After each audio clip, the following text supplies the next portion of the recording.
শেষ হলো চট্টগ্রামের ঐতিহ্যবাহী আব্দুল জব্বারের বলি খেলার ১১০তম আসর। এবার চ্যাম্পিয়ন হয়েছেন কুমিল্লার শাহজালাল বলি। আয়োজকদের দাবি, শত বছরের এই আসরকে বিশ্ব ঐতিহ্যের মর্যাদা দেওয়ার।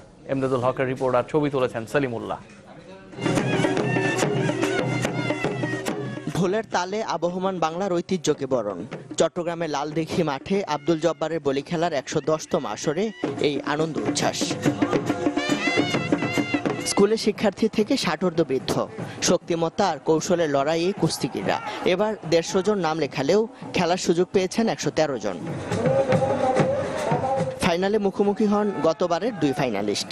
তাতে দীর্ঘ লড়াইয়ে গতবারের চ্যাম্পিয়ন কক্সবাজারের জীবন বলিকে হারিয়ে শিরোপা জেতেন কুমিল্লার শাহজালাল বলি।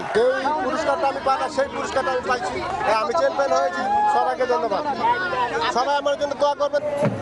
আয়োজক ও সংশ্লিষ্টরা বলছেন, নানা উদ্যোগে দিন দিন এই বলি খেলা নতুন মাত্রা পাচ্ছে। তাই এখন প্রত্যাশা বিশ্ব ঐতিহ্যের তালিকায় অন্তর্ভুক্তির পদক্ষেপ। দেখে আসলে নিজেদের কাছে খুব ভালো লাগছে। আমরা সবসময় এরকম সুযোগ খুঁজি এই সংস্কৃতি এবং এই ইতিহাসগুলোকে তুলে ধরা।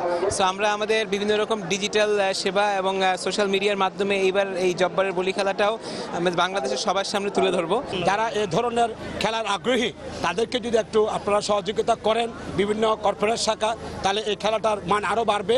অনুরোধ করব এই ১১০ বছরের জব্বারের বলি খেলা, ঐতিহ্যবাহী খেলা যেন ওয়ার্ল্ড হেরিটেজে অন্তর্ভুক্ত করে।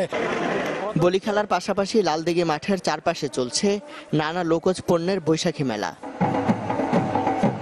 ইমদাদুল হক, চ্যানেল 24, চট্টগ্রাম।